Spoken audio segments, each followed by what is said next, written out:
का बेस्ट मतलब हम लोग आर्किटेक्चर कह सकते हैं। The Chola dynasty also ruled in the south. Tanjore was their capital. तो चोला डायनेस्टी भी साउथ में फिर उन्होंने रूल किया, तंजोर उनकी कैपिटल थी। The rulers of Chola dynasty attacked Ceylon and annexed many territories. तो चोला डायनेस्टी ने सैलॉन एंड मतलब ये जो बाउंड्रीज थी इनको अटैक किया और बहुत सारी टेरिटरीज को अपने अंडर कंट्रोल कर लिया था। The Cholas had a powerful navy because of which they could attack countries even across the sea. और चोला डायनेस्टी साउथ में है, साउथ में आपको पता है अरेबियन सी है, बे ऑफ बंगाल है, इंडियन ओशन है। तो ये लोग क्या करते थे, इनके पास में बहुत अच्छी नेवी फोर्स थी जिसके कारण ये दूसरी कंट्रीज को भी अटैक कर देते थे। Raja Raja one adapted a very systematic way of administration in his state. He started with the measurement of land and local self government. तो राज राजा वन जो थे उनका एडमिनिस्ट्रेशन बहुत अच्छा था। वो लैंड को मेजर करना और लोकल सेल्फ गवर्नमेंट उन्होंने बनाई थी, छोटे छोटे हिस्सों में भी गवर्नमेंट प्रोवाइड की थी ताकि सारा सिस्टम ढंग से चल सके। Apart from them, the Rashtrakuta, Sera and Pandya dynasties also ruled in South India. So it is evident that many dynasties ruled at different places during the Rajput age. तो अगर हम देखें साउथ इंडिया में, north India में, हर जगह पे अलग अलग डायनेस्टीज बहुत सारी जो भारत में रूल कर रही थी राजपूत एज के समय। There were frequent battles between them to annex each other's area. और उस समय पे उनके बीच में frequent यानी लगातार battles भी चलती रहती थी आए दिन एक दूसरे के एरिया को हड़पने के लिए। Due to the internal conflicts, there was no unity among them. और अंदरूनी उनकी लड़ाई कलेश के कारण उनके बीच में कोई भी यूनिटी नहीं थी। Foreign invaders took advantage of this. और इसी कारण ये जो मुगल्स थे, तुगलक्स थे, ये खिलजीज थे, इन सब ने जो भी इन्वेडर्स यानी अटैकर्स थे भारत के ऊपर, उन्होंने इस जो झगड़ों का फायदा उठा लिया और वो इंडिया में आ गए थे। We will discuss the administration and culture during the Rajput era in the next unit. Things to know, हमें ये चीज़ें जानने के लिए। देखो, rulers of Rajput dynasty in medieval age, Utpala dynasty ruled in Kashmir, सलाम, हरजर वर्मा, फिर Vanamala Varma et cetera ruled in Kamarupa Assam. नागभट्टवन, Devaraja, Mihir Bhoj, Mahendra Pala et cetera were the great rulers of Pratihara.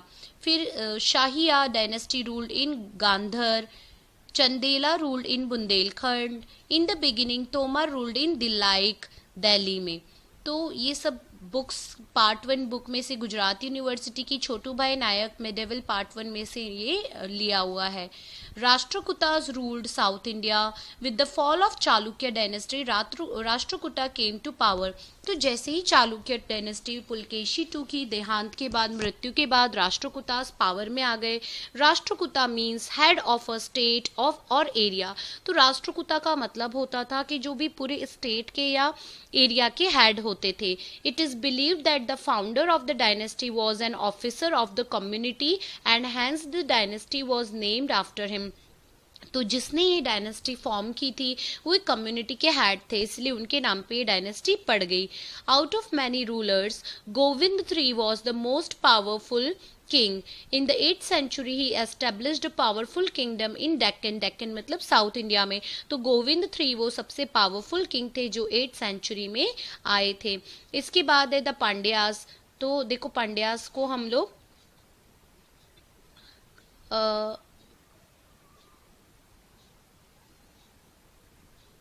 Okay तो ये है Pandyas. The Pandyas also ruled over south India.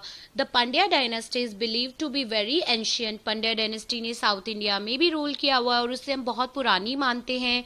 मेगास्थीन्स the Greek traveller notes that females use to rule in this community.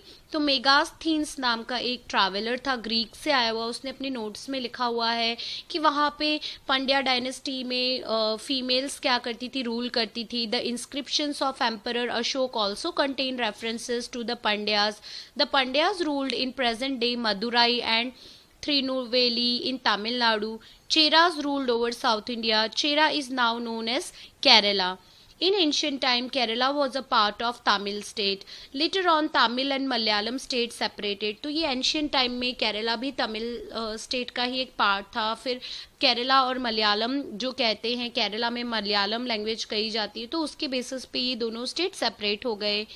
Kepalputra Rajya is mentioned in the inscriptions of Ashoka. Athantu was the first strong ruler of this dynasty. Cheran Sethungavan was a powerful ruler of this dynasty. तो ये अलग अलग rulers थे बच्चों जो बहुत ही powerful थे, जिनके नाम पे इन डायनेस्टीज के नाम रोशन हुए. अब थिंक करने को कहा है, why did many rulers of south India maintain a naval force. क्योंकि बच्चों साउथ इंडिया में हर तरफ पानी है, दूसरे कंट्रीज से अटैक होना बहुत ही आसान बात है, इसीलिए उनको नेवल फोर्स का सुविधा होना बहुत ही ज़रूरी था, नेवल फोर्स रखना बहुत ही ज़रूरी था. Why are the old architectural monuments preserve. तो क्यों हम इनको संभाल के रखते हैं आर्किटेक्चर्स को, ओल्ड मॉन्यूमेंट्स को? क्योंकि ये हम लोग अपनी पीढ़ी दर पीढ़ी हमारी जनरेशन्स को दिखा सकते हैं कि हमारा एंशिएंट टाइम कैसा था. Why were wells, lakes, step wells etcetera constructed like temples in ancient times. तो ये सब चीज़ें बहुत ही अनोखे तरह से होता था. जैसे टेम्पल्स सदियों तक जिंदा रहे, वैसे स्टेप वेल्स, वेल्स, लेक्स, ये सब भी सदियों तक अमर हो जाए. यही सब राजा अपने आर्किटेक्चर का प्रदर्शन करना चाहते थे और इसीलिए उनको बनाते थे इस तरीके से. अब साउथ इंडिया की डायनेस्टीज को जानते हैं मिडेवल पीरियड की. तो चालुक्य डायनेस्टी में वातापी, जिसे बदामी के नाम से भी जाना जाता है, राष्ट्रकूटा में रूल्ड बाय मयंकेता, फिर Hoysala ruled by Dwarasamudra, Yadavas ruled by Devagiri, Cholas ruled by Tanjore. तो ये भी गुजरात यूनिवर्सिटी की बुक में से लिया हुआ है. प्राइड ऑफ राजपूत रूलर्स की अगर हम बात करें, राजपूत रूलर्स के प्राइड कौन कौन थे, तो राजपूत्स वर वेरी ब्रेव. राजपूत्स को हमेशा बहुत ही ज़्यादा ब्रेव माना गया है. They felt proud to give up their lives for their country. और वो हमेशा बहुत खुशी से अपनी जान देना भी अच्छा समझते थे अपनी देश भूमि के लिए, अपनी मातृभूमि के लिए. To die but never fear, to protect those who seek refuge, to speak the truth and fight for truth were their special traits. तो राजपूतों के लिए कहा जाता है कि प्राण जाए पर वचन ना जाए. तो वो क्या करते थे, किसी की भी रक्षा करनी हो वो कभी डरते नहीं थे मरने से, और हमेशा वो सच्चाई के लिए फाइट करते थे. Rajput woman, Rajputani were known for their chastity and fearlessness. तो आपने जैसे कि पद्मावत मूवी में देखा होगा कैसे जौहर किया जाता था और उनकी फियरलेसनेस की कहानियां आपने सुनी होंगी. तो राजपूत वुमेन्स भी बहुत ज़्यादा फियरलेस होती थी. They sent their husband, sons and brothers to the battle field with a smiling face. वो हमेशा अपने बच्चों को, अपने भाइयों को, अपने पतियों को रणभूमि में जाने देती थी हंसते हुए चेहरे से, with a smiling face. They were so brave that if need be they would fight on the battle field. और राजपुतानी इस तरह की होती थी कि अगर ज़रूरत पड़ती थी तो वो भी युद्ध लड़ने अपने पतियों के साथ में जाती थी. They preferred jauhar to burn alive. और उनको लगता था कि अगर उनके पति हार जाते थे और इन्वेडर्स यानी अटैकर्स उनके ऊपर अटैक कर देंगे तो वो अपने आप को जिंदा जला लेती थी.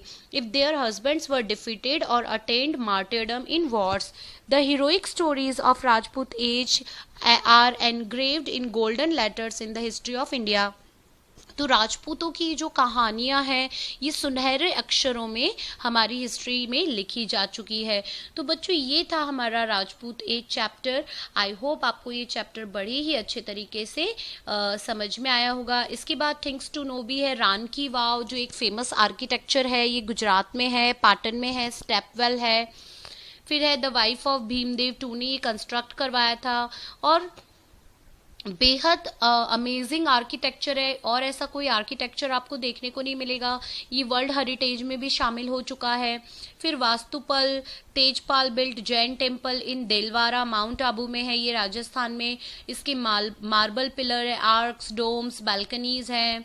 वर engraved minutely by skilled artist. इसको बहुत ही खूबसूरती से बनाया है स्किल्ड आर्टिस्ट ने. फिर Vastupal and Tejpal were the ministers of Rana Viradhaval of Dholka Gujarat. Vastupal constructed Jain temples at Girnar, Palitana, सेठ था, डभोई गुजरात।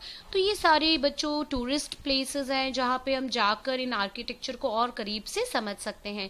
तो स्टूडेंट्स, अगर चैप्टर समझ में आया, पसंद आया, तो please like share and subscribe your favourite channel knowledge.